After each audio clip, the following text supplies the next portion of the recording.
What up, y'all? Welcome to episode 2 of You Ain't Up on This podcast. Today, we have our special guest is Krook Rock, the Grind King. If y'all don't know about him, you're gonna know about him today, but you should know about him. This dude, he's been around forever, and we wanna kind of hear his story. Stay tuned, buckle up, and my man Krook Rock, welcome to the show, brother. Let's get it. Right. Grind King. I mean, why are you the Grind King? The crown. Yeah, well, you know, I've driven 1 million miles of grinding, which is documented in all the 3 vans that I've paid off since I started this crazy grind, driving up and down the East Coast to the Midwest and, as far as Texas and everything like that, you know what I'm saying, just grinding. Like just from putting in the work, just from showing up to city, going to cities that people ain't never heard of. To this day, I got clients in places that, most people won't even be able to spell if I told them what the name is, you know what I'm saying? Yeah. Like it's really some really out there places that, I'm such a go-getter that if I'm driving anywhere, I'm thinking that in between there might be something. All right. You know what I'm saying? Yep. So I just make random stops just to look around. You know what I'm saying? Yep. Just to look around without even knowing if there's any business there, not having any leads at all. Do you find success in doing that sometimes, or is it kind of just like... It's all been success, you know? All right. Because, I started off in Providence, and then now I have business in over 50 cities and towns in 13 states that I have clients that I can show up today and go sell them something. How often are you on the road with all that, Well, lately, me getting into the smoothie business and the CMOS business, it has took up more of my time and focus. So I haven't been on the road as much, but I'm still going. I got calls this week alone from Virginia, Maryland, Cleveland. They're calling me from all over. They need CDs. So, it's still going. The CDs are still selling. They're just not going as much as they used to. But later on, we're going to hop up into the smoothie spot. I want to talk about that later. But as you notice, we're in a gym right now. Kind of like, today we're not going to do no weightlifting. We're chilling. We're politicking right now. But do you do any kind of like weightlifting or fitness, things like that? I do. When I'm healthy, I'm in the gym steady. I do a lot of stretching. I do lightweight, like not heavyweight. I'm not into powerlifting or anything like that. And I started when I was locked up over 20 years ago is when I started working out and really learned how to work out the proper way. It makes you feel better. It improves your posture, improves your confidence, you know what I mean? And overall strength. To have overall strength, until you don't feel that strength growing in you, you don't know what it's like to get in the gym and want to be in the gym and do that hard work. Because when you feel that strength, it's empowering you. So yeah, I work out and then play basketball here and there, like at least once or twice a week. Keep myself active and so nobody really gets old unless it's a mentality and a way of life. You know what I'm saying? It's not an age thing. Old is a mentality and a way. You know what I'm saying? If you don't do nothing, if you're not opening your mind up to new ideas and things that are happening today that are new in the world, you know what I'm saying, and then you're not working out, then you become old. Yep. You become old because you're useless. You're not utilizing anything that's new, and you're not even utilizing your body. Heard? Don't get useless, y'all. Don't get useless. And that's what it comes down to. So I feel like as long as I keep working out and keeping myself in shape, I'm respected everywhere that I go by the young and the old because they see a person that's keeping up with themselves, full of life, energy, and not looking like I'm old and tired. You know what I'm saying? Yep. Like most people. You said you was locked up. I want to delve into that. Do you feel like that's something you want to talk about? I mean, you know, it's a pivotal moment in my life, you know what I'm saying? Being charged with murder at 21 years old, you know what I'm saying? And having goals, dreams, and thinking that I'm going after all my goals and dreams, and then next thing you know, I'm locked up for murder, you know what I'm saying? And there's a lot of things to think about, you know what I mean? When you're in that situation and what brings about the situation. Living a violent life, living a street life, drinking, you know what I'm saying, which causes impulsive behavior, and anything that makes you lose your mind is terrible for you. Yeah. You should always be in your right mind. You should always be in a conscious state, you know what I'm saying? So I think that drinking just takes you right out of that. It could be with words and it could be with actions, you know what I'm saying? But that's one thing that alcohol did to me, was cause me to be violent, you know what I'm saying? And not even start, I wouldn't be somebody to start nothing, but if I'm drinking and somebody starts something, then I'm not gonna be the rational person, you know what I'm saying? And the bigger person, I'm gonna get right into it, you know what I'm saying? So that's what alcohol did to me, you know what I'm saying? So to get into a fight where the kid ends up dying because I stomped him several times from being drunk, knowing he was already out. You know what I'm saying? I did not need, it could have been just an assault. You know what I'm saying? Yeah, I got you. And just because just the impulse, I'm drunk and I'm just adrenaline, you know what I'm saying? All that, you know what I mean? And you know, a lot of us have a lot of stuff held inside, and we have to continue to let it out, you know what I'm saying? You should know your limit, and check yourself, and keep yourself in a controlled state, you know what I'm saying? Yes, sir. You heard it here first. But I want to get into the music side of it. This man does music, for those of you who don't know. The Grind King is also, you know, Krook Rock, Cruz Piedra back in the day. You still roll up with Cruz Piedra? I'm still Cruz Piedra, you know. Piedra, It's just I haven't really been doing a lot of music on the Spanish tip. I didn't mean to, but as time went by, you know, I did kind of have an issue where I'm doing so much in the community and they're just disregarding me. You know what I'm saying? Because if they don't see you at the top, then you're just at the bottom with anybody else. If you don't make it, if you're not big, they don't care how much work you put in. They don't care how many projects you put together. They don't care how much traveling you've done. They don't care. If they don't see you at the top on TV, on radio, whatever, then you're just not in respect. You know what I'm saying? So I felt like I was getting too much of that treatment with all the work that I was putting in the Latin community. So I kind of just went over more to the English side. And I still do the Spanish stuff here and there, and do some dope songs and produce big records that I just don't even release them all. You know what I'm saying? You need a budget for everything in the music game. And if you want to just create songs and put them out, that's fine. But if you really want to have a real focused run and push at something, you have to have a whole plan out. You know what I'm saying? So then I feel like, you know, this don't make sense, and it's not gonna make me no money to put it out. People are not gonna hear it. You know what I'm saying? So why? You know what I'm saying? So I just know, just start working your stuff like that, making a plan. Radio stations that you're gonna go to. You know what I'm saying? Like I said, merchandise, when you set up your shows, making sure you have your merch at all your shows. Because if you're gonna be anywhere and people are gonna pay attention to you, then you should have something to sell them. Because they're already supporting you. They're already there because of you. So anything else that you can offer them that will make them feel more connected to the movement, that's another thing. The image, if you're gonna get a logo or make a logo. I like in working in the community, I feel that's one of the biggest parts that people don't know about, you know, because they're actually taught content.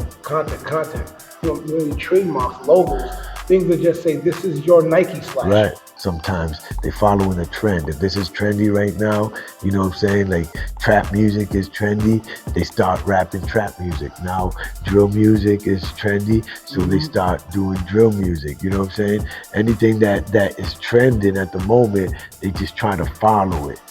Because you think of the 90s or even before that, if somebody sounded like anybody in any way, you getting called out for it. Yeah. And nowadays, it's like if you can copy someone good, people respect you. Like that's how lost we are. Where yeah, I like that. It sounds like Drake. Yep. Oh, I like that. It sounds like Lil Wayne. You know what I mean? Like That's actually the thing. Like when people look up, they look up tight beats. It's like, you know, you didn't even have your own beat. I want his tight beat to create. Right, to create a sound that can make people. Come on, man. You're telling people, don't think of me, think of him. Tell me if you were influenced by anyone in your own city. Oh, of course. You know what I'm saying? So influence early on would be like Providence, Rhode Island. Shout out Providence. Just Chill. Just Chill was always like my you know, top favorite MC from here, because he was ill off the top. His freestyle was crazy. His flow, his voice projection, doing the hip hop, doing the reggae style, rocker style. Also Boo, Mr. Boo Hackney, you already know. In high school, we was like the MCs. We were the seniors that were rapping back then, and there wasn't too many. Like today, it was mad inspiring, and the whole BIT, Rhode Island Troopers, just as a group, they were like our best friends. Always talked and you know, we're inspired by each other. We were the dopest rap groups back then, you know, because it wasn't rap groups. We were hip hop groups. You were like, I looked at y'all's teams. I was a youngin', but I was looking at y'all's teams. Like people everybody wants to be some sort of star. Everybody's the chief now. Yeah, man. So that's true. So I mean, other than that, man, is there anything else you want to tell the people before we move on to the next location?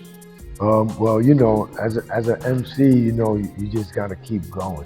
You gotta keep elevating your skill. You gotta keep getting inspired. You gotta keep working on your craft.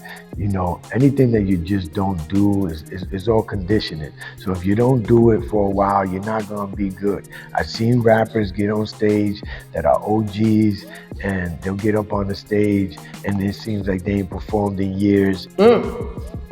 You know what? I feel like he was speaking to me for some reason. I performed. Bump that. Yeah, no, you perform. But yo, you never mess up around. Thank you, bro. So now, watch out. When I snap, we're gonna be at South Side Smoothie. All right, ready? Snap. We here at South Side Smoothie. See, we got the smoothies. We getting healthy. He's bringing health to the hood over here. We definitely are interested in expanding, because you might be on the other side of town and not have, you know, time to come to this side of town on a regular basis. So if we can be somewhere closer to the north end, west end, you know what I'm saying? So people. Let me back up a little bit on it. Like, what was the ultimate reason you said, I'm gonna do this?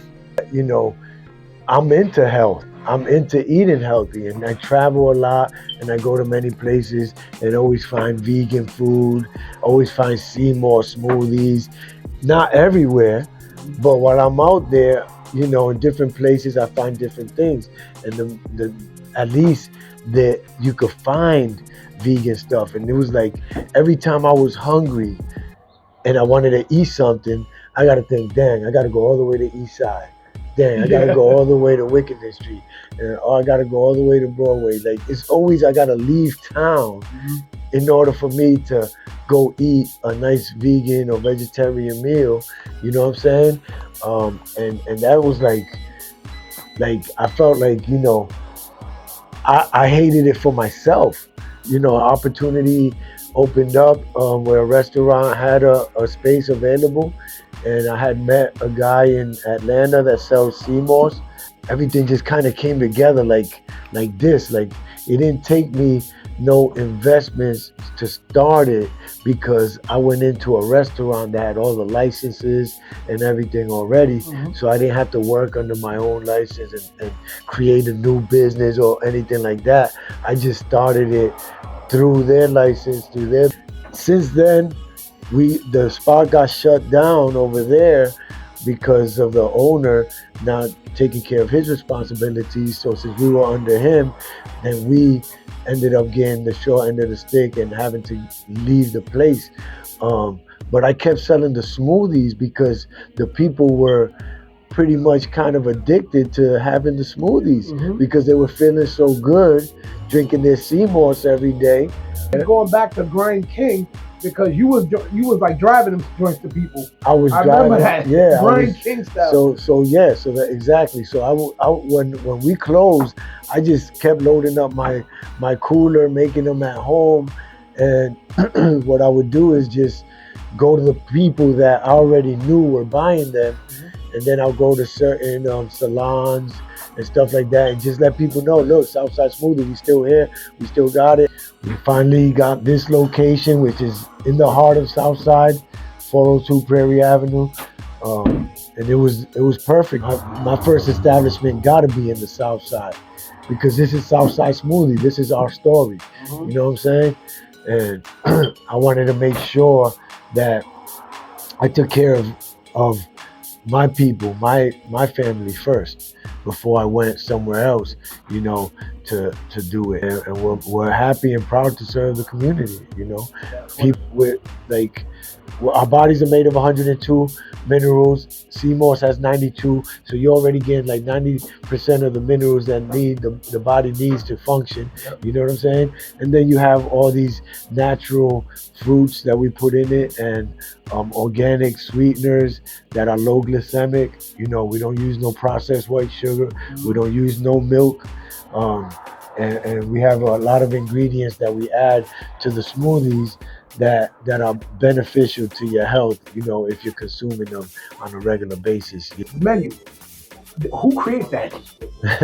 I create it, you know what I'm saying? I create the menu, come up with the names, and from traveling to so many places and seeing, unique businesses, mom and pop businesses that have certain characteristics that make them unique, you know what I'm saying? Yep. I'm a rapper, right? Yeah. you know what I'm saying? And we all about creativity. I'm an artist. So, I'm just thinking about how to make it, have a character to it. So, like feeling peachy, you got the mama matcha, we got the papa sop, super sexy berry, the earth and heaven, the pina mosada, which is pina colada, but since it has sea moss in it, we called it the pina mosada. I didn't catch that. That's crazy. Pina mosada. I'm not catching that. You didn't catch it? That I should be ashamed of myself. But do you have to do a lot of let's say trial and error to create these? You know what I mean? Need this much peach or this much. Yeah, in the beginning we did a little bit, but once you know, it kind of becomes a science. All the smoothies contain certain different things that you might need in your body, maybe at that time. The best thing you felt has happened since being, the health guy you are, starting the smoothie spot and everything. And what are some of the downfalls that's man, that's the downside of it? Well, definitely not a downfall, but and it's not a downside, but it's the hard side. Yeah. You know what I'm saying? Because thank you, better wording. Yeah, you know what I'm saying? Because the best part about it is the great friends, the great energy that we get from the community, just from us doing this. More community organizations are trying to get us involved. We're getting invited to vend at different big events. So there's a lot of upsides in that way, that we're helping people's lives change through getting healthier. And then the down part or hard part is just keeping up with it, keeping up with everything.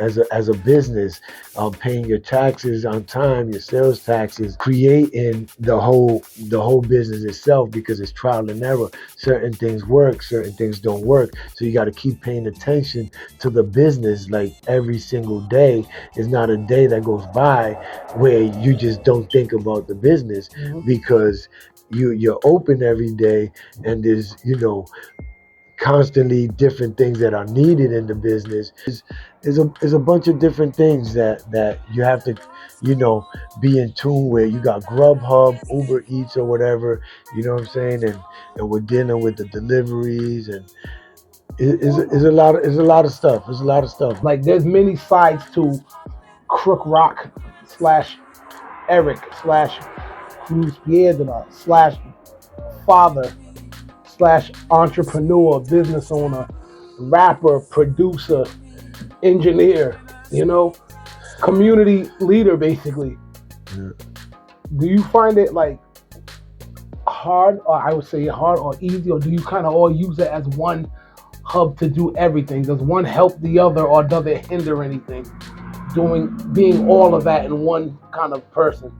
Well, you know, first of all, it all happens through necessity. Things are so necessary that I have to teach myself many things, you know what I'm saying, in order to complete something that I thought was necessary. So being an engineer, like you said, that's from me being in the studio by myself, wanting to get more work done. With the food and the smoothie business, I wanted health so badly in the community that I became a nutritionist and learning all these things because I wanted to teach the people about all these things. And like you said earlier, if you love something, it's not like a burden. You know what I'm saying? We could be doing a million things every day, and a lot of us are all using the same time. We're using the same 24 hours every day. You know what I'm saying? Yep. And some people are just choosing to do something else with their time. I'm a father, 100% full-time father. My kids are teenagers now, so it's not like I got to watch them. Yeah. Like a kid that you have to keep watching them to make sure that they don't hurt themselves, that they don't break things or whatever have you. You know what I'm saying? Now that they're older, they pretty much in school, and then they got sports activities and things like that, homework. So they're already, their time is mostly already accounted for. So I just have to come in, even with them, only 1 or 2 hours a day, picking them up, dropping them off, Yep. spending an hour or whatever talking about different things. Dropping some jewels. You know what I'm saying? Yeah. And so, you know. And on that note, y'all, I want to say, is there anything else you want the people to know about you? Websites? Make sure you, again, shout the address to this place. SouthSideSmoothie.com, 402 Prairie Avenue, Providence. You know, it's all about health. It's all about your health and your energy, your vibrations. You know, when you change your health, it changes the way that you think, the way that you feel. You go about your days differently because you're in a better mood. You know what I'm saying? And being in a better mood makes you go at things differently, more positively. You know what I'm saying? So, you know, get your health right, y'all. Get your health right so that you could live a lot happier and more energetic and make it all happen for yourself and your family. Let's get it.